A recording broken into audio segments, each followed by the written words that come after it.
اور پاکستان کے 1,50,000 بستیوں میں سے ایسی بستیاں کہ جہاں امیر اور غریب میں اس طرح کا رشتہ ہے جس اندیشے کا آپ ذکر کر رہے تھے، وہ بہت کم ہے۔ اگر ان بستیوں نے اپنی حفاظت کے لیے ملک میں بندوق کی حکومت کی خواہش نہ کی، بلکہ وہ جن بستیوں سے ان محلات میں پہنچے تھے ان بستیوں سے نفرت کرنا چھوڑ دی، کچھ نفرت کرتے ہیں ان بستیوں سے، بہت سے نہیں بھی کرتے، تو پھر ان کا سب سے بڑا مسئلہ وہ چھینا جھپٹی ہوگا اور ہو سکتا ہے۔ میں تھوڑا سا تلخ جواب دے رہا ہوں، لیکن میرا خیال ہے کہ جب تک ہم اپنے اندر جھانک کے اس تلخی کی بھی ایک طرح سے اس کے ذائقے کو بھی نہیں دیکھیں گے تو پھر ہم مستقبل کے بارے میں زیادہ پریشان رہیں گے۔ میرا یہ جواب یہاں تک ہے۔ اچھا ہے، اس پہ تھوڑی سی گفتگو اگر آپ کے پاس وقت ہے تو کر لیں، ورنہ آئندہ کسی محفل میں۔ تو میں اپنے آپ کو ذرا ان میوٹ کر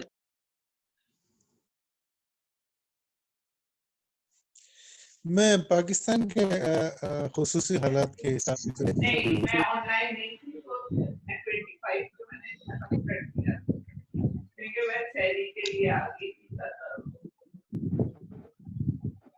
ڈاکٹر صاحب، ساؤتھ چائنا سی میں جو ایکٹیویٹی ہو رہی ہے ابھی امریکہ اور چائنا کے درمیان جو کولڈ وار شروع ہو گئی ہے،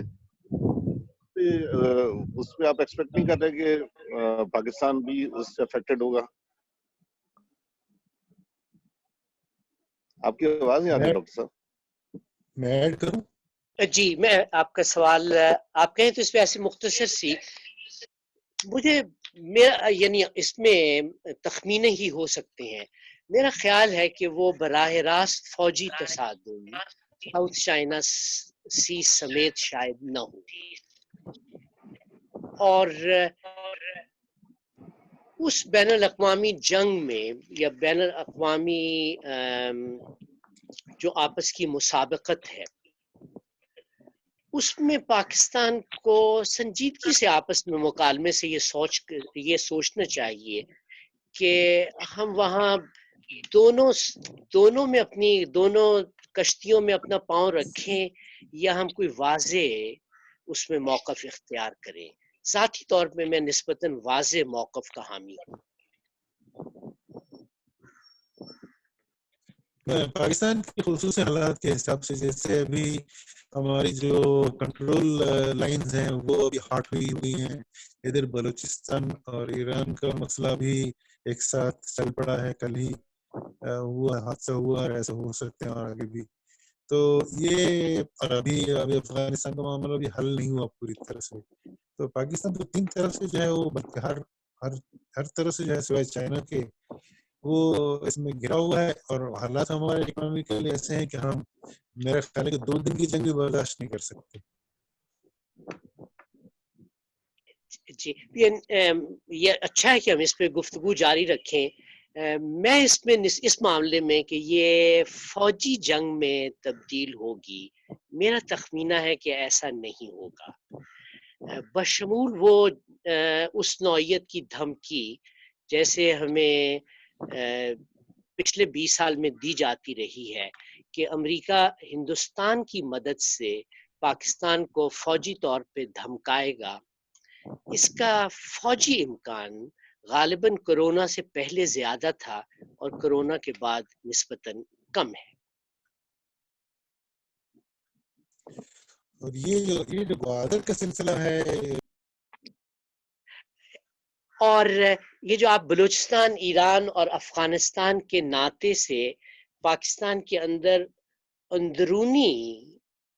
جھگڑے بشمول اس میں بلوچستان کی بات کو زیادہ نمایاں کر کے بیان کیا جاتا ہے، یہ بھی پاکستان میں اس کی بہت صلاحیت ہے، اس لیے کہ پاکستان کا معاشرہ بشمول، اور یہ میں آپ کو اپنے پیشے کی وجہ سے بتا رہا ہوں کیونکہ ہم تو ان تمام علاقوں میں ہر وقت عام انسان سے گفتگو کرتے رہتے ہیں، نہ اس کے گاؤں میں بھی، اس کے دیہات میں بھی، اس کے مکران کی ڈسٹرکٹس میں بھی، اور اس کی سبی اور نصیر آباد میں بھی اور ان تمام علاقوں میں کہ پاکستان کے معاشرے میں غیر معمولی یکجہتی ہے، غیر معمولی یکجہتی ہے. اور جب کوئی پاکستان پہ اس نوعیت کا کسی نہ بیرونی کوئی آفت آئے تو وہ یکجہتی مزید اس میں اضافہ ہو جاتا ہے. تو ہماری ریاست کسی سازش سے گھبرا کر اس یکجہتی کو نقصان پہنچائے یہ دوسری بات ہے، ورنہ آپ اندرونی طور پہ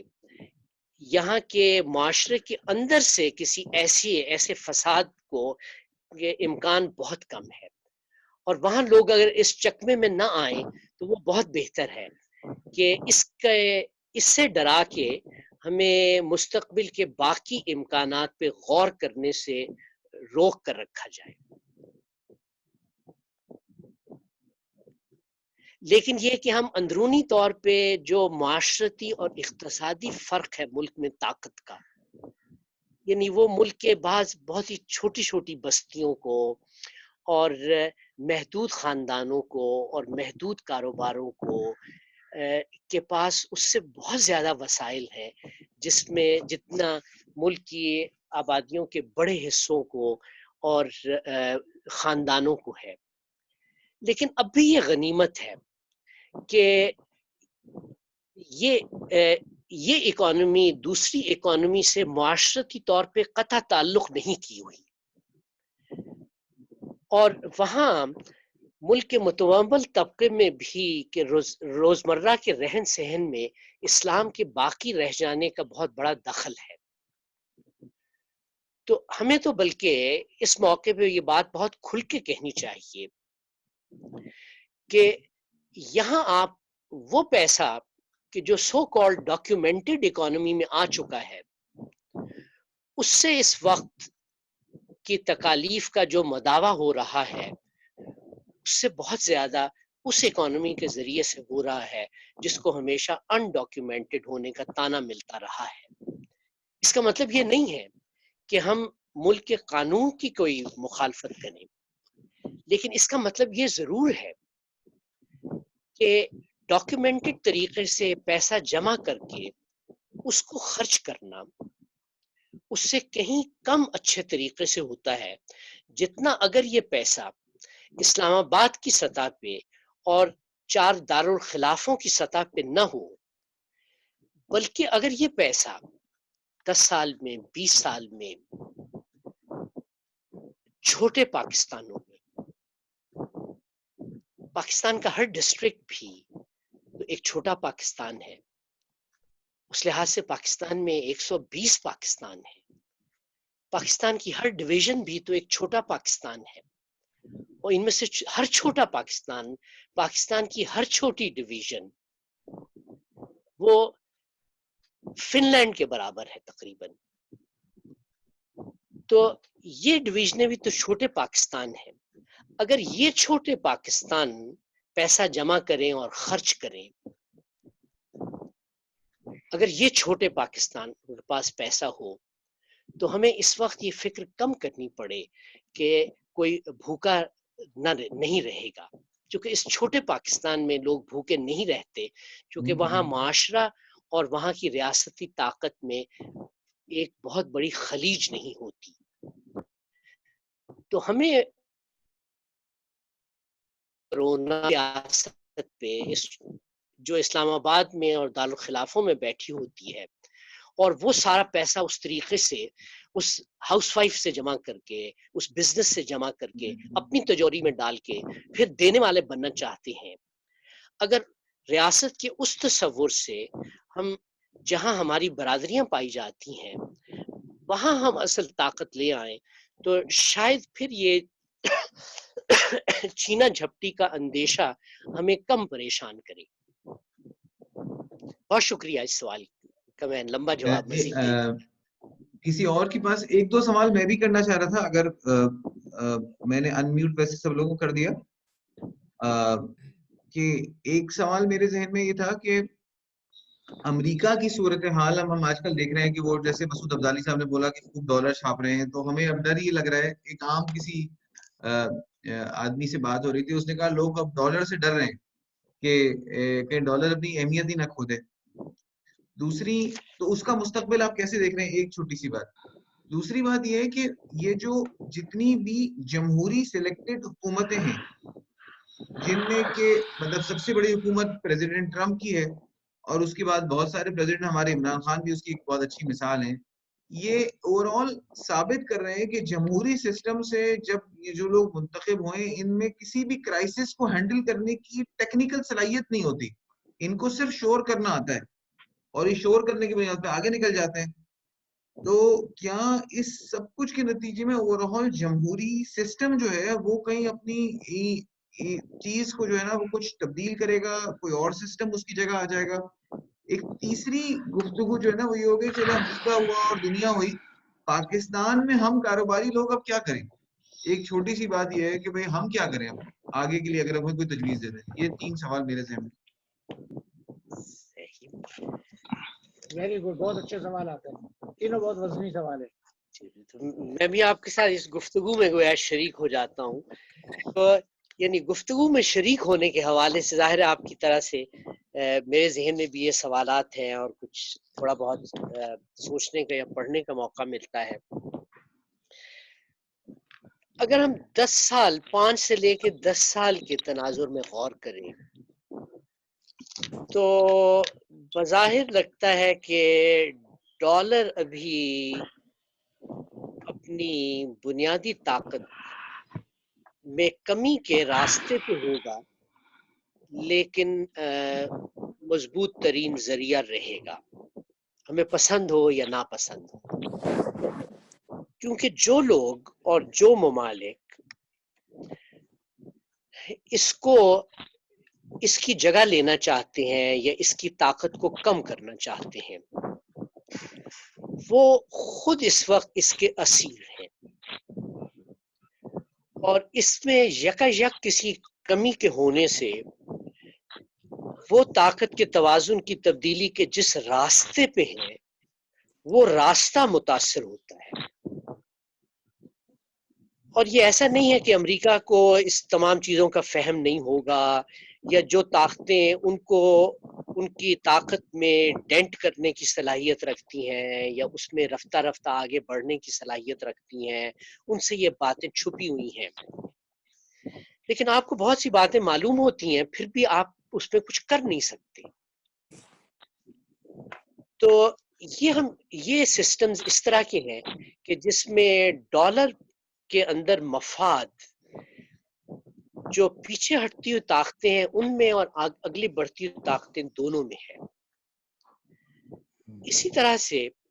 جو بزنسز ہیں یہ دنیا میں خود ایک بہت بڑا طاقت کا ادارہ ہے. جو سیاسی حکومتیں ہیں، اسی لیے میں نے ویسے اپنے اس بیان میں اس کے لیے اصطلاح میں لیکچرز میں استعمال کرتا ہوں، وہ کارپوریٹ گورنمنٹ اور کارپوریٹ بزنس. چونکہ یہ جو جدید حکومتیں جن کا ہم ذکر کر رہے ہیں، یہ بھی کبھی ایک زمانے میں اپنے آپ کو جاپان انکارپوریٹڈ کے نام سے اور اس طرح کی اصطلاحیں بھی آنی شروع ہو گئی تھیں، اور وہ اس جدید حکومت کے طرز حکومت کی اچھی نمائندگی کرتی ہیں یہ بات. اور ان میں اور اس طرح کے بڑے کاروباروں کی کل طاقت میں اور کام کرنے کے انداز میں اور باہمی تعلق میں بھی بہت بڑی کوئی لکیر فاصلے کی نہیں ہے. وہ بھی ڈالر کے اور ایک سطحی سی جمہوریت کے سسٹم میں خود بھی شریک ہیں. اس لیے یہ سسٹم بھی اس طرح سے کولیپس ہونے کا 10 سال کے تناظر میں مجھے لگتا ہے کہ امکان نہیں ہے. البتہ جہاں اس کمبینیشن میں کہ جمہوریت بھی ہے اور جمہور کے اپنے پر اختیار بھی محدود ہے. میں آپ سب چونکہ اس طرح کے سوال پوچھ رہے ہیں تو اس میں ہم بین الاقوامی طور پہ پوری دنیا میں کوئی 100 کے قریب ممالک میں پچھلے 20 سال میں، بلکہ اس جو میری ایک سربراہی میں ہی وہ سروے ہوتا رہا ہے، اس میں سوال پوچھتے ہیں کہ آپ کے ملک میں الیکشن ٹھیک ہوتے ہیں، فیئر ہوتے ہیں، فری اینڈ فیئر ہوتے ہیں؟ تو لوگ کہتے ہیں جیسے یورپ میں، امریکہ میں، خاص طور سے یورپ میں، کہ فیئر ہوتے ہیں، بہت بڑی تعداد، 80% سے بھی زائد۔ پھر ان سے پوچھتے ہیں کہ آپ کا خیال ہے کہ آپ ول آف دا پیپل سے رول ہوتے ہیں؟ تو جیسے ہمیں 2005 میں جب پہلی مرتبہ یہ سوال پوچھا تو برطانیہ میں 30% سے کم لوگوں نے یہ کہا۔ یورپ کے بہت سے ممالک میں 20% کے قریب لوگوں نے، جیسے ہالینڈ میں 15% کے قریب لوگوں نے یہ کہا۔ لیکن میں اسے وہ بلینڈ کہہ رہا ہوں، وہ کمبینیشن کہہ رہا ہوں کہ جس میں جو جمہوریت کے لکھے ہوئے قواعد ہیں ان کی پوری پابندی بھی ہوتی ہے، اور پھر بھی جو جمہوریت کے بارے میں یہ کہا جاتا ہے کہ ول آف دا پیپل ہے، وہ کسی اور کے قبضے میں ہوتی ہے، اور لوگ یہ کہتے بھی ہیں کہ ہم ول آف دا پیپل سے گورن نہیں ہوتے، چونکہ ول وہ تو بڑے بزنس کے ول سے یا بڑے بڑے پولیٹیشنوں کے ول سے، اور وہ لوگ کہ جو 1% 99% پہ اقتصادی حکومت کرتے ہیں، وہ لوگ یہ اس طرح کا جواب دیتے ہیں۔ ہمارے جیسے ملکوں میں لوگ بعض صورتوں میں تو لوگ الیکشن بھی ہو جائے تو کہتے ہیں ول آف دا پیپل سے رول ہوتے ہیں، لیکن یہاں حقیقت ہے کہ جو اس کے پاس طاقت ہوتی ہے وہ اس حد تک ہی وہاں جن ملکوں میں سیاسی جماعتیں فوج سے اور سول انتظامیہ سے طاقت کچھ واپس لینے پر کے قابل ہو گئے ہیں، وہاں یہ فوج کے پاس نہیں ہوتی، ورنہ یہ فوج کے بعد سول انتظامیہ کے پاس، اور اس کے بعد یہ سیاسی لوگوں کے پاس ہوتی ہے۔ البتہ یہ ایک بہت بڑا فرق ہے، اور وہ یہ کہ جو پہلی قسم کی اقوام میں نے آپ کو بتائی تھی، ان اقوام نے میں رفتہ رفتہ اس ریاستی ڈھانچے نے، اس کارپوریٹ سیاست نے اور کارپوریٹ بزنس نے ہاؤس ہولڈ کو، محلے کو، برادری کو، اس نے بینکرپٹ کر دیا ہے۔ وہاں انسان، ہاؤس ہولڈ اور چھوٹا بزنس یہ طاقت کے لحاظ سے بینکرپٹ ادارے ہو گئے ہیں، اور طاقت سمٹ کر، جیسے میں آپ کو بتا رہا تھا کہ 40% تو ریاست کے ہاتھ میں چلی گئی ہے، ریاست کی مشینری ہوتی ہے، وہ لوگ کہ جن کی تنخواہ سرکاری خزانے سے جاتی ہے، اور پھر ایک بہت بڑا حصہ ایسا ہے کہ جو بڑے کارپوریٹ بزنس میں چلی گئی ہے۔ جب اس طرح کے کرائسس آتے ہیں کہ جیسا آج کل ہے، تو وہاں ہمارے ہاں یہ ہاؤس ہولڈ اور مقامی برادری کو طاقت واپس لینے کے امکانات زیادہ ہوتے ہیں بنسبت ان ممالک کے کہ جہاں یہ طاقت کارپوریٹ گورنمنٹ اور کارپوریٹ بزنس کو ٹرانسفر ہو چکی ہے۔ اس لیے میرا خیال تو یہ ہے، جو مجھے آپ پاکستانی بزنس کا کہہ رہے ہیں، پاکستانی بزنس میں یہ جس طرح کے بزنسز میں یعنی آپ لوگ بھی ہیں، وہ 10,000 سے زیادہ نہیں ہے پورے ملک میں۔ میرا خیال ہے آپ اس محفل میں جو لوگ بیٹھے ہیں ان میں سے میں سب سے انفرادی طور پہ یہاں اس وقت متعارف نہیں ہوں، لیکن وہ ایسے بزنس سے تعلق رکھتے ہیں جو پورے پاکستان میں یا تو پہلے 5,000 میں ہے یا اس سے اگلے 10,000 میں ہے، لیکن پاکستان میں 35 لاکھ ریڑھی والے بزنس مین سے لے کے اوپر والے بزنسز تک ہیں۔ تو اگر آپ پہلے 1,000 میں ہیں، اگر آپ پہلے 5,000 میں ہیں، اور اگر آپ پہلے 10,000 میں ہیں تو آپ کو سنجیدہ طریقے پہ اپنا جو دائرہ ہے اس کے اندر اگر آپ کی معاشرت بھی اس طرح کی ہے جیسے اس محفل میں بیٹھے ہوئے بہت سے دوستوں کی ہو سکتی ہے،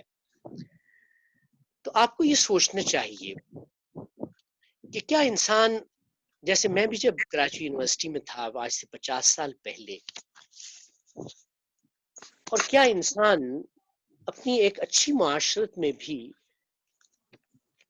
اس سے بہت مختلف معاشی طریقے سے نہیں رہ سکتا کہ جو جس طریقے کا معاشی طریقہ اس وقت خطرے میں آ گیا ہے، اور کیا ہم اس سارے نظام کو آگے لے جانے میں ایک مختلف انداز سے اس کا ہراول دستہ نہیں ہو سکتے؟ مجھ سے بہت لوگ سوال پوچھتے رہے ہیں پچھلے 20 سال میں ملک کی مذہبی جماعتوں کے سیاسی مستقبل کے بارے میں، کیونکہ پاکستان میں 1970 کے الیکشن کے بعد، یعنی موجودہ پاکستان بن جانے کے بعد، اس موجودہ پاکستان میں کبھی بھی ووٹر نے کسی مذہبی جماعت کو بڑے پیمانے پر ووٹ نہیں دیا، اور اس کے باوجود وہ تمام لوگ کہ جو مذہبی انداز فکر رکھتے ہیں یا مذہبی معاشرت کو بہت اہمیت دیتے ہیں، وہ اس تفریق پہ نہیں جاتے کہ آبادی کی 70-80% کی معاشرت مذہب سے محبت رکھتی ہے، لیکن جب سے موجودہ پاکستان بنا ہے تو اس موجودہ پاکستان میں جو اپنے نام کے ساتھ مذہبی جماعت کا لفظ لگاتی ہیں، حالانکہ پاکستان کی کوئی بھی جماعت سیاسی جماعت اپنے آپ کو غیر مذہبی نہیں کہتی الا ماشاء اللہ، تو ان افراد کا کہ جو معاشرے میں کوئی کہ اصلاح میں بڑے پیمانے سے کو متاثر کرنے کے شوق میں سیاسی غلبے کی خواہش کرتے تھے اور ناکام رہتے تھے، ان کے لیے ایک امکان پیدا ہوا ہے۔ وہ امکان سیاسی میدان میں غلبہ حاصل کرنے کے لیے نہیں، بلکہ سیاسی میدان سے طاقت کو معاشرے میں لوٹانے کے لحاظ سے۔ اگر طاقت ریاست کے ڈھانچے کے پاس نہ ہو، ریاستی مشینری کے ان 30 لاکھ لوگوں کے ہاتھ میں نہ ہو، بلکہ پاکستان کے 3 کروڑ گھرانوں میں ہو،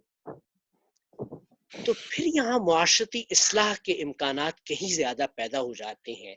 اور جو معاشرتی اصلاح کے حوالے سے سیاست کا خواب بھی دیکھتے تھے، ان کے لیے آئندہ کے آنے والے 10 20 30 سالوں میں قیادت کا ایک نیا راستہ دیکھنے کا امکان پیدا ہو جاتا ہے۔ اب کیا وہ اپنی موجودہ زندگی کو اس حد تک بدل سکیں گے کہ وہ معیشت اور سیاست اور معاشرت کی ان تبدیلیوں کا ادراک کر لے؟ یہ قیادت کا سب سے بڑا امتحان میرے خیال میں ہوگا۔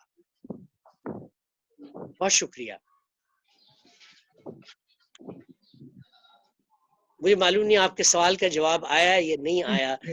لیکن آپ کے سوال سے میرے ذہن میں جو خیالات پیدا ہوئے وہ یہی تھے۔ نہیں جزاک اللہ، اس سے بڑھ کے بہت ساری چیزیں ہو گئی۔ صرف ایک چھوٹا سا کہ کاروبار، ایک تو آپ نے کہا نا کہ وہ اپنی طرز زندگی بدل رہے ہیں، یعنی لیونگ بیونڈ دا مینس کی بغیر کی ایک بات ہو گئی۔ میں آپ کی بات سمجھ گیا، تو میں اس کا آپ کے وقت کی قلت کی وجہ سے اس کا جواب اس پیرائے میں اور اس میدان میں دیتا ہوں۔ یعنی میں اگر آپ کی جگہ ایک بزنس مین ہوں کراچی میں، تو میں صرف ایک منٹ اپنے بزنس کو کہوں گا، میرے پاس تنخواہ دینے کے لیے پیسے نہیں ہیں، حکومت مجھ سے کہتی ہے کہ تم تنخواہ پوری دو، میرے پاس کرایہ اور میں کرایہ میں نے جگہ دی ہوئی ہے، میرے پاس کرائے کی آمدنی ہے، حکومت کہتی ہے کرایہ مت لو، اور دینے کی طرف حکومت کچھ بھی دینے کو تیار نہیں ہے، وہ کہتی ہے چاہو تو ہم سے سود پہ پیسے لے لو اور تنخواہیں دے دو۔ تو بھائی میں، اور اس صورت میں بھی بینک مجھ سے کہے گا اپنا گھر گروی رکھوا کے وہ سود پہ پیسے دے دو۔ تو کاروباری آدمی ایونچولی اگر یہ چیز ایک آدھ مہینہ اور جائے گی تو صحیح. کاروباری آدمی کہاں جائے گا؟ جی میرا خیال ہے میں اب اس کا وہ یعنی بہت زیادہ مستقبل کے جوابوں کی بجائے بالکل ہی حال میرا اپنا بھی اندازہ یہ ہے کہ سب سے زیادہ یہ بزنس مین ہے اور اس میں سے بھی وہ کہ جنہوں نے جیسے گزشتہ 15-17 سال میں اپنے بزنسز سیٹ اپ کیے ہوئے ہیں وہ اس وقت سب سے زیادہ تکلیف میں ہے. جو کافی حد تک فارمل بزنس ہو چکا ہے اس کے امپلائیز 10 سے لے کے 50 تک اس کے امپلائیز ہیں اور اس نے جو کیپٹل ہے وہ بھی زیادہ تر اس کا ذاتی ہے. اس کے پاس کوئی ایسی سیونگز نہیں ہے کہ جن سیونگز کو وہ لمبے عرصے تک کنزیوم کرتا رہے. حکومت پہ تکیہ کرنے کا میرا خیال ہے کہ کچھ خاص نتیجہ نہیں نکلے گا. اگرچہ وہ جو نوٹ چھاپنے ہیں اس نوٹ چھاپنے میں بالکل فاقہ کش کے بعد میرا خیال ہے کہ سب سے زیادہ یہ طبقہ ہے جو اس کا مستحق ہوگا. یہ ہے کہ جس کے لیے فوراً جب وہ بات آئی تھی کہ وہ 5% پہ اسٹیٹ بینک نے اس کو یہ وہ آپ اسی کی بات کر رہے ہیں ایک طرح سے تھی کہ اچھا اور اس کے پھر 2-4 دن کے بعد انہوں نے اس کا دائرہ کچھ وسیع بھی کر دیا. یہ میں چونکہ پیشہ ورانہ طور پہ بھی ان ساری چیزوں کو دیکھتا رہتا ہوں. میرا بیٹا ذرا زیادہ اس طرح ان چیزوں کو آج کل دیکھتا ہے کہ پورے اس طرح کے اسمال اینڈ میڈیم انٹرپرائزز کو اور مائکرو بزنسز کو. تو یہ جو اسمال ہے جو 10 سے لے کے 50 تک کے جس کے امپلائیز ہیں اور وہ کسی حد تک ڈاکیومنٹڈ بھی ہے اگرچہ اس کی ڈاکیومنٹیشن کے لیے جتنے وکیلوں کو فیس دینے کی اور اس کے مسلسل مقدمے لڑنے کے جو خرچے ہوتے ہیں وہ بھی اس کو پریشان کرتے ہیں. وہ اتنا فارملائز نہیں ہے کہ وہ ان مقدموں سے فائدہ اٹھاتا ہو بجائے اس سے کہ وہ مقدمے اسے کاسٹ کرتے ہوں. یہ میں آپ کو صحیح بیان کر رہا ہوں نا, اس طبقے کی تصویر جو کھیل رہا ہوں غالباً. بالکل ایسے جی ایسا ہی اس وقت ہمارے درمیان ریاض بھائی موجود ہے. ریاض بھائی کی شاید جی میں یعنی بالکل اچھا یہ وہ ہے کہ جس کو وہ ٹریٹ کرتا ہے اس بزنس کے ساتھ کہ جو ملک میں غالباً 1000 سے زیادہ نہیں ہے. ملک میں 1000 زیادہ سے زیادہ 500 سے لے کے 1000 تک وہ ہیں کہ جو 100 سے زیادہ جن کے فارمل امپلائیز ہیں,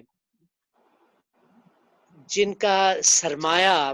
کا زیادہ بڑا حصہ وہ ہے جو زیادہ اہم حصہ جس کی بنیاد پہ وہ بہت سے آپریشنز کرتے ہیں وہ ہے جس کی ٹوٹل ذمہ داری ان کے اوپر نہیں ہے بلکہ ایسے بینکوں یا ایسے اداروں کے پاس ہے جو اس کشتی میں ان کے ساتھ سوار ہیں,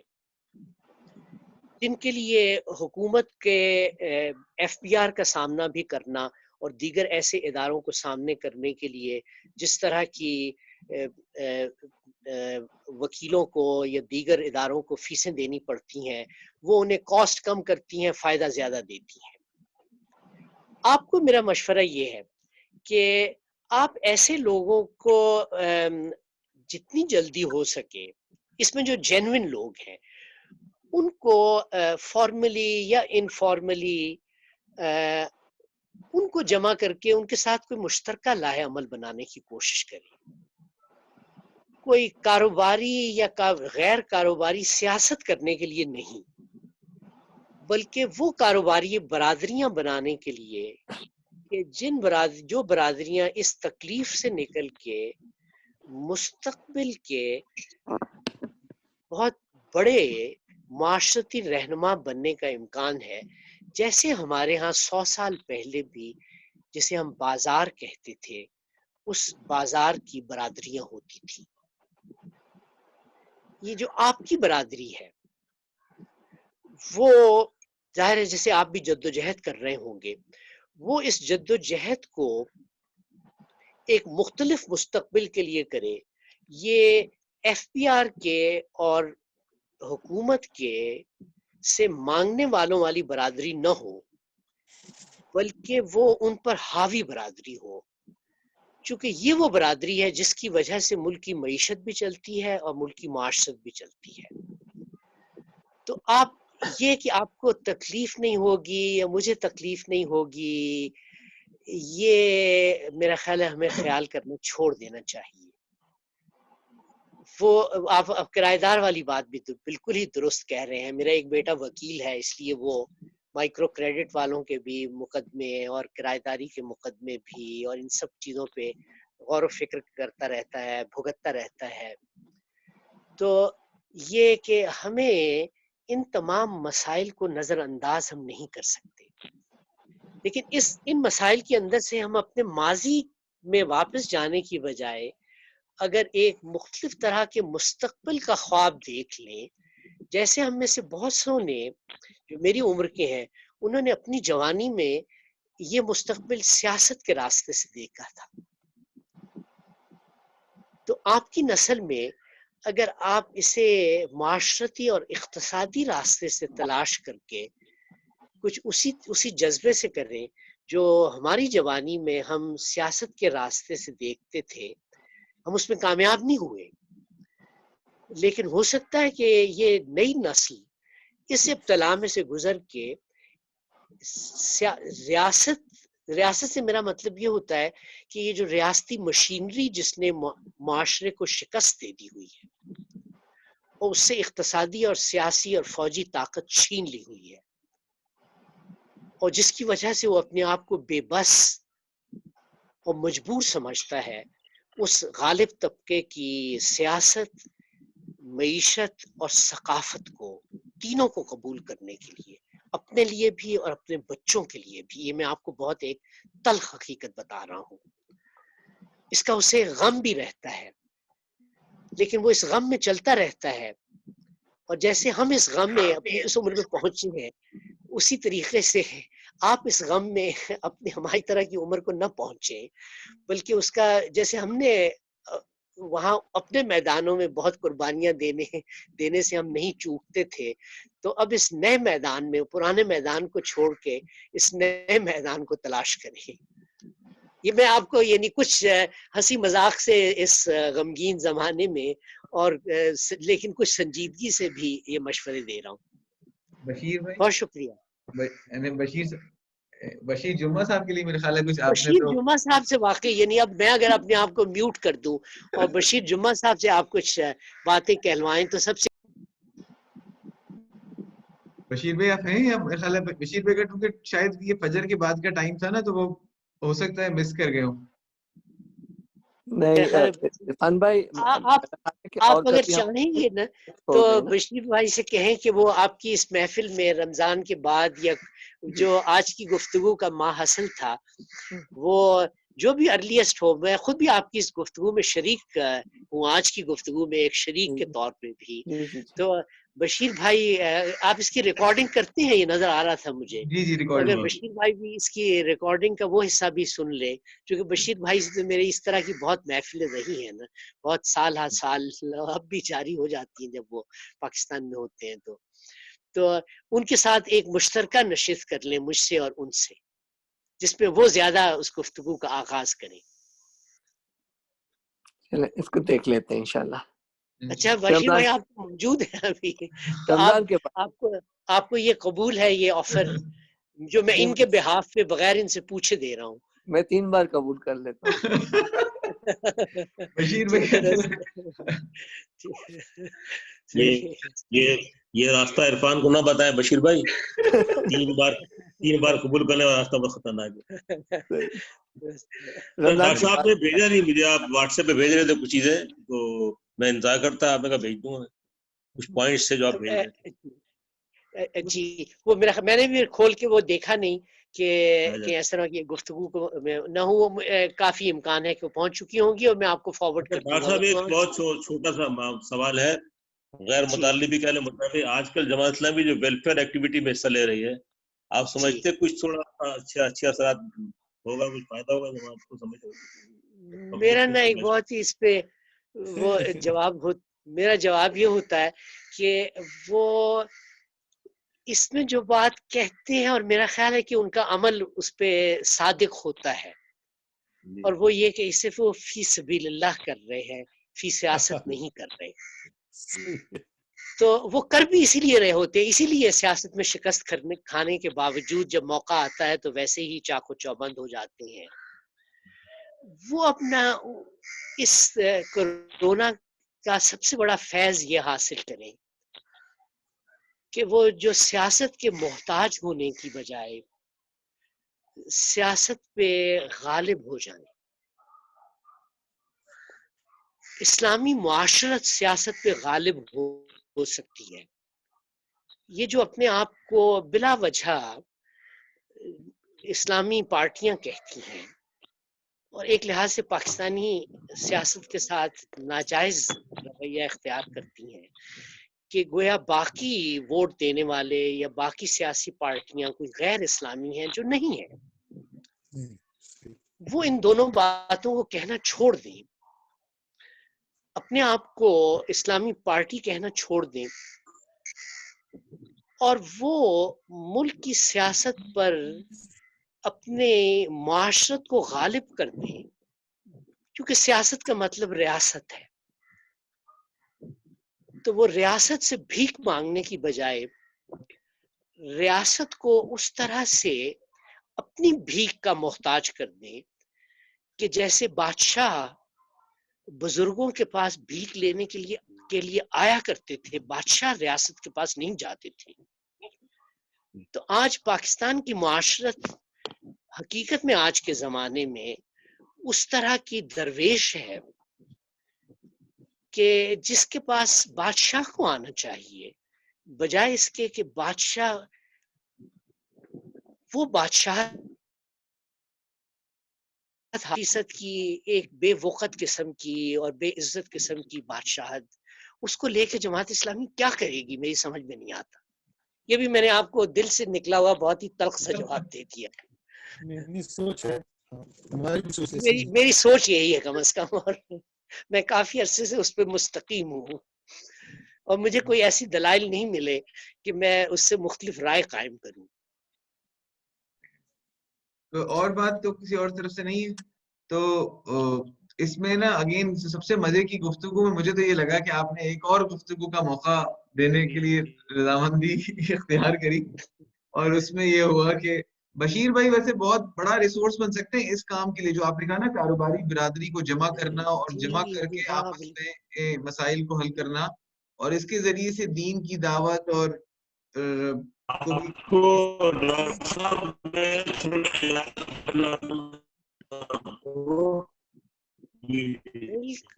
بالکل. اور یہ بشیر بھائی کے پاس اگر آج کل وقت ہے تو میں یعنی ان کے ساتھ مل کے آپ یہ کام یقیناً آپ کو مدد دے سکتے ہیں اس معاملے میں. میں اعداد شمار دے دوں اور بشیر بھائی جو مجھ سے بہت بہتر کام کرتے ہیں وہ والا کام کا حصہ کرتے ہیں. یہ ایک بہت ہی بڑا کام ہو جائے گا, کیونکہ اس وقت ہمیں تو ایک اوور آل یہ لگ رہا ہے کہ چاہے ہماری حکومت ہو چاہے امریکہ کے صدر صاحب ہوں, جس کو بھی سنیں ایسا لگتا ہے کہ ایک بے وقوفوں کا پورا ٹولہ ہے جن کے ہاتھ میں ڈنڈا ہے, اور ہم اس ڈنڈا برداروں کے ہاتھ میں جو ہے نا وہ پھنسے ہوئے, وہ جو چاہیں ہمیں کرنا ہے. تو کچھ ایک کوئی ریزنیبل ڈیٹا بیسڈ ڈریون کام ہو اور اس سے انشاءاللہ جو ہے وہ کوئی بہتری کا راستہ نکلے, ورنہ یہ تو خرابی پہ خرابی پہ خرابی چل رہی ہے. بشیر بھائی آپ یہ کچھ کرنے کے لیے آمادہ ہیں تو میں تو پچھلے 2 ہفتے سے اس موضوع پہ کافی عرق ریزی کر رہا ہوں. مطلب آپ اس کو ریسمرائز کر لیں گے یا ریڈیفائن کر دیں گے؟ ٹھیک, میں آپ کو بتاتا ہوں کہ یعنی ملک میں جو گراس ویلیو ایڈڈ ہے آپ کی اصطلاح میں, وہ گراس نیشنل پروڈکٹ کہلاتی ہے. اس میں وہ اماؤنٹ کے جو بزنسز جنریٹ کرتے ہیں وہ جنرل بزنس کنزمپشن کہلاتی ہے. یہ جو جنرل بزنس کنزمپشن کا آئٹم ہے یہ 1 کروڑ پروڈکشن یونٹس جنریٹ کرتے ہیں. وہ جو 1 کروڑ بزنس یونٹس ہیں اس کی مختلف کلاسیفیکیشنز ہیں. ان کلاسیفیکیشنز میں ایک یونٹ وہ ہے، وہ 5000 بزنسز، 1000 سے 5000 بزنسز، جس پہ یہ ہماری تان ٹوٹ رہی تھی کہ جو آج کے شرکاء کے لیے کافی ایک اہم گروپ ہے اور میں بھی اسے بہت اہم سمجھتا ہوں. یہ ہو سکتا ہے کہ اس 12% میں سے جو اس کے حصے کا 12% ٹوٹل پاٹ کا ہے، اس میں سے ہو سکتا ہے، یہ ابھی میں بہت ہی رف اندازہ لگا رہا ہوں، ہو سکتا ہے غلط ثابت ہو جائے، وہ کوئی ہوگا 5%، 3 سے 5% کے قریب. تو لیکن یہ جیسے وہ جو 30 لاکھ کے قریب سرکاری ملازمین کا ڈھانچہ ہے، اس کے اندر بھی کوئی 1 لاکھ ملازمین کا ڈھانچہ ہے جس کے پاس ریاست کی غیر معمولی طاقت ہوتی ہے، وہ سول سروس کا ڈھانچہ. تو اس میں بھی یہ جو ہے اس کے اندر کوئی 400 سے 500 ایسے ہوں گے کہ جو اس کے جیسے پورے ملک میں آخر صرف 25,000 ہی سول سروس آفیسرز ہوتے ہیں، کوئی 25,000 ہی فوجی افسر ہوتے ہیں، ملک کے اندر 500-700 ہی جو اسٹاک ایکسچینج پہ کمپنیاں ہیں. تو یہ جو یہ اس کے پروفائل کی آئیڈینٹیفیکیشن ہو جاتی ہے اور اس کے بارے میں اس طرح کا ڈیٹا ہو جاتا ہے کہ یہ کون ہے یہ طبقہ کہ جو اس وقت سب سے وہ جس یہ آپ نے بالکل صحیح اس کی تصویر کھینچی ہے کہ وہ بیچارے ان ڈنڈا بردار لوگوں کے ہاتھ میں ہو جاتے ہیں کہ جب گاڑی چل رہی ہو تو ان کا ہاتھ انجن پہ ہوتا ہے، اور جب گاڑی کسی ایکسیڈنٹ کا شکار ہو جائے تو پھر ان کے ہاتھ میں کچھ بھی نہیں ہوتا سوائے اس کے جو سپاہی بلا لیں اس کی بندوقوں کے. یہ آپ نے بالکل صحیح اس کا تصویر کھینچی ہے. یہ پاکستان کی نہیں دنیا بھر میں کے بارے میں آپ نے جو بات کہی ہے وہ درست ہے. تو یہ جو انہوں نے، میں آپ کو مدد کر دوں گا کہ یہ جس مظلوم طبقے کی نشاندہی کر رہے ہیں چاہے وہ کھاتا پیتا طبقہ ہے، تو یہ اور وہ طبقہ ایسا ہے جو مستقبل کے اندر اس کے پاس معاشرتی، خاص طور سے اگر وہ ثقافتی طور پہ قوم کے ساتھ ہم رنگ ہے تو اسے معاشرے کا قائد طبقہ ہونا چاہیے. اس موضوع پہ آپ کے ساتھ مل کر میں اس کے اعداد و شمار دے دوں، اگر کوئی اس کے اندر بات کہنے کی ہو جائے تو آپ اس بات کو ایک وسیع آڈینس کے لیے تو مجھ سے بہت بہتر کہتے ہیں. تو اس طرح سے یہ آپ خود جو اس کا خود شکار ہیں اس طرح کے کاموں کا، ان افراد کے پاس جو آن گراؤنڈ جو فہم ہے وہ شاید ہم دونوں سے زیادہ ہوتی ہے. تو ان تینوں چیزوں کے امتزاج سے کچھ بات آگے بڑھ سکتی ہے. ٹھیک کہ یہ گروپ ڈسکشن ہوتا ہے. بشیر بھائی آپ کو یاد ہوگا آپ نے ایک نام لیا تھا کہ سیٹھوں کے مسائل جو ہے نا اس پہ پروگرام کرو. تو یہ میں ایسے بھی اس پہ بات ہوئی تھی 4 سال پہلے. آپ کو یاد ہے ہم نے اسلام آباد ہوٹل میں افغان ریسٹورینٹ کے باہر یہی گفتگو کر رہے تھے جل بھائی. نہیں ہوئی تھی آپ نے بالکل کی تھی، مجھے یاد ہے. ٹھیک ہے نا. تو الحمدللہ دیکھیں میں انشاءاللہ رمضان کے بعد اس موضوع پہ جو ہے نا، ابھی میں سوچ بھی رہا تھا کہ یہ موضوع آپ لوگوں کے لیے زیادہ اہم ہوگا، خاص کر اس وقت جو صورتحال ہے ایسا ہے کہ جیسے ایک فیملی بزنس ہو، اس میں باپ یا بڑے بھائی کا جب انتقال ہوتا ہے اس وقت جو سچویشن آتی ہے نا، وہ ویسے ہی کرونا وائرس کی وجہ سے کئی بزنسز پہ وہ امپیکٹ آیا ہے. تو صحیح درست ہے جی. میں جو چاہوں گا عرفان بھائی کے، اعجاز بھائی کے ساتھ بھی کچھ کام کر لیا جائے، اور وہ ٹاپک جو آپ کے ساتھ 1.5-2 سال پہلے ڈسکس ہوا تھا اس کو میں آنر کروں انشاءاللہ. ہاں یہ اس کا ایک نیا انداز، وہ اس میں اور طرح کے ایشو کو ہینڈل کرنے کے لیے تھا، لیکن بالکل یہ اسی عنوان میں آتا ہے. کیوں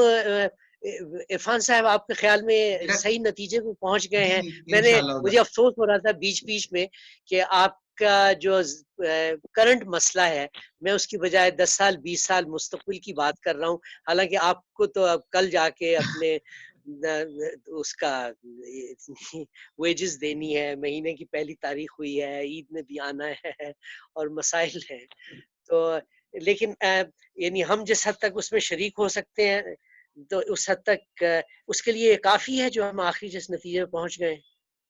انشاءاللہ تعالیٰ جی اس پہ بزنس فورم میں کے پلیٹ فارم سے ہماری خواہش ہے کہ ہم بزنس کمیونٹی کے ساتھ اکاؤنٹس اور ڈیٹا ڈریون، یعنی 3 طاقتیں ہیں نا، آپ کے پاس ڈیٹا ہے، ان کے پاس اکاؤنٹنگ سینس ہے، مینجمنٹ سینس ہے، اور ہمارے پاس اتنی پرابلمز ہیں اور ظاہر بات ہے کہ وہ وسائل ہیں کہ جو اتنی ساری لیبر اس وقت لوگوں کے پاس ہے اور وہ کوئی کام نہیں کر رہی. تو ان ساروں کے ساتھ مل کے ہم کیا کوئی ایسا کوئی سلوشن دے دیں جو شارٹ ٹرم بھی ہو، کل کی روٹی کا بھی مسئلہ حل کرتا ہو، اور یہ بھی بتا رہا ہو کہ اگلے 5 سال میں اور 10 سال میں ہم کیا دیکھ رہے ہیں، اس کے لیے ہمیں کیا اکوپڈ ہونا ہے اور ہم ملک کو کیسے اکوپڈ کر سکتے ہیں. اور یہ حکومتیں اگر کوئی غلط پلان دے رہی ہیں تو ان کو ہم ٹھیک، ان کا ڈنڈا تو نہیں چھین سکتے ہم، لیکن ہم کوئی ٹھیک پلان ضرور دے سکتے ہیں. جی جی بالکل، بہت مثبت سوچ ہے آپ کی. آپ مجھے اس کی ریکارڈنگ بھی ذرا بھیج دیں. میں انشاءاللہ یعنی جیسے میرا بیٹا ہے وہ میری پہلی والی گفتگو تو وہ ایسے ہی سنتا رہتا ہے، اس میں اسے دلچسپی نہیں ہوگی، لیکن یہ جو آخری حصہ ہے یہ میں اسے بھی کہوں گا کہ وہ بھی سن لے تاکہ وہ اس کام میں ہماری یہ ڈیٹا وغیرہ کو کرنے کے معاملے میں وہ زیادہ روزمرہ کے معاملات میں رہتا ہے تو وہ بھی کچھ ہماری معاونت کر دے. مسعود عبدالی صاحب جو ہے نا وہ اس وقت خاموشی سے سن رہے ہیں فجر کی نماز پڑھنے کے بعد، لیکن یہ ہے کہ مسعود بھائی کا بھی جتنی نظر ہے نا انٹرنیشنلی ان موضوعات پہ، بالکل اور وہ بہت اچھا لکھتے ہیں اس پہ، وہاں سے بیٹھ کے بھی لوگ کے بھیجتے ہیں. مسعود بھائی اگر آپ سن رہے ہیں تو وہ بہت مفید ہوتا ہے، اور اگر یہ جو آخر میں ہم نے پچھلے 10 منٹ گفتگو کی ہے اس میں آپ بھی اپنا حصہ ڈال سکیں تو یہ انتہائی مفید ہوگا. انشاءاللہ میں تو ویسے بھائی طالب علم ہوں، سنتا ہوں آپ لوگوں کی باتیں، تو اس لیول کا کام تو نہیں کر سکتے جس لیول کی آپ بات کر رہے ہیں. آپ لوگ چیز تو نہیں ہو سکتی. مسعود بھائی نے نا ایسے ہی ہم نے ایک اسٹریم یارڈ پہ گفتگو کری، مسعود بھائی نے ایک آئیڈیا مختصر اس سے یہ دیا کہ اس وقت دنیا کا سب سے بڑا تیل کا مسئلہ یہ کہ تیل رکھنے کی جگہ نہیں ہے دنیا میں. تو ایک تجویز تو یہ ہو سکتی ہے جتنے خالی تیل کی کنویں ہیں ان کو ریفل ہو سکتے ہوں اور وہ تیل کی سٹوریج بن جائیں گے، اس پہ تھوڑی بہت انویسٹمنٹ کرنی ہوگی. تو یہ ہی اتنا بڑا خالی آئیڈیا ہے کہ اس سے پاکستان کی معیشت کی 2-4 سال تو نکل جائیں گے. اعجاز بھائی یہ تو بہت ہی پرانا آئیڈیا، یہ تو 70s میں جب آئل ایمبارگو ہوا تھا 1973 کے بعد، تب امریکہ نے بنایا تھا، تو یہ تو خاصا ہی نہیں پرانا ہے. اور پاکستان میں چونکہ ریزرو موجود ہیں، ریزروائر جو ڈپلیٹڈ ریزروائر ہیں، وہاں یہ ہو سکتا ہے، لیکن یہ کہ ظاہر ہے سوچنے والی بات ہے. وہ امریکہ نے تو پچھلے 20 سال میں وہ بھر بھی لیے ہیں. ہاں، اور اس کا طریقہ یہ نہیں کہ وہ دراصل جو اس کے خالی ہوئے تھے اس کے جو سٹوریجز ہیں وہ تو کئی سال کے نہیں، اور ابھی بھی یہ کر رہے ہیں. آج کل ٹیکساس میں پروڈکشن ہو رہی ہے، وہ دوبارہ پمپ کی جا رہی ہے ویلز کے اندر، یعنی وہ پروڈیوس کرتے ہیں اور ری انجیکٹ کر دیتے ہیں ویلز کے، ویسے بیچنے کی گنجائش نہیں ان کے پاس. میرا خیال ہے اس طرح کے بہت سے عملی آئیڈیاز بھی ہو سکتے ہیں جو بعض گزشتہ کل میں ممکن نہیں تھے لیکن پوسٹ کرونا ممکن ہو گئے ہیں. کوئی اور بات نہیں ہے، دعا کے پھر ختم کر لیں. بہت بہتر ہے، میں تھا شریک ہو جاتا ہوں میں. ہیلو